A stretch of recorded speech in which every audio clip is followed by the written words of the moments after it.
pangkal kepada 3 perkara. Pangkal dia ya kepada 3 perkara adalah 3 perkara itu adalah pertama maksiat. Yang kedua ghaflah, kelalaian. Yang ketiga adalah syahwah. Syahwat yang kita belajar dah sebelum ni kan. Ada syahwat, ada ghadab, ya, ada maknanya nafsu kita tu ada keinginan-keinginan. Jadi 3 perkara ni adalah perkara yang besar, yang selalu menjadi cabaran kepada kita. Iaitu maksiat, kedua kelalaian, ketiga syahwat, keinginan-keinginan. Yang ada kalanya keinginan-keinginan tu keterlaluan sangat, melampau sangat. Ya, kita sampai hilang kawalan kadang-kadang. Ghaflah pun sama. Ya, ghaflah kita boleh menjadi-jadi sangat. Ya, 3-4 jam kita buang masa tak ada rasa apa-apa. Tapi bila nak buat ibadah, setengah jam pun dah rasa penat, dah rasa lelah. Ya, ghaflah. Jadi asal kepada maksiat, asal kepada kelalaian, asal kepada syahwat ni, ini kunci dia. Apa dia? Ar-ridha 'anil nafsi.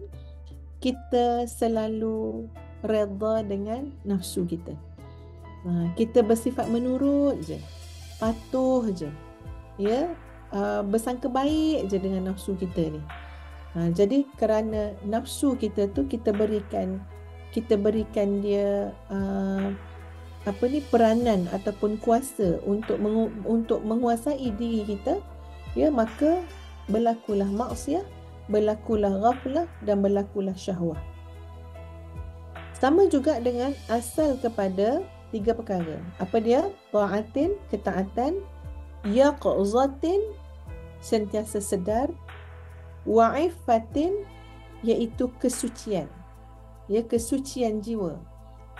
Maka untuk pangkal 3 perkara yang baik ni pula adalah adamur ridha minka anha. Kamu tidak menurut sahaja nafsu kamu. Kamu tak redha. Ya, makna tak redha ni berlawanlah. Berlawanlah, mujahadah lah. Ya, jangan setiap yang nafsu kita sebut, yang nafsu kita rasa, yang nafsu kita inginkan, kita ikut je. Kita redha. Ya, kita nampak diri kita baik je. Okey.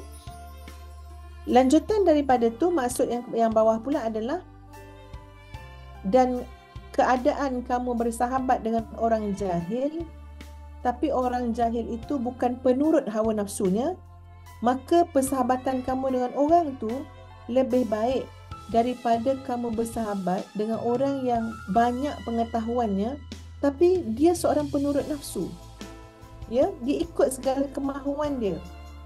Bahkan pertanyaan Syekh Ibnu Athaillah, ilmu apa sebenarnya yang dipakai oleh orang alim tu kalau sekiranya hanya membawa dia tunduk pada hawa nafsu? Sebaliknya, kita kata orang tu jahil tapi tak ikut hawa nafsu, maka orang tu sebenarnya tak jahil lah. Sebabnya indikatornya adalah ikut hawa nafsu ataupun tidak. Ini maksudnya hawa nafsu yang tak baik lah, ya, sahabat-sahabat, yang dah luar daripada garis yang sepatutnya, ya.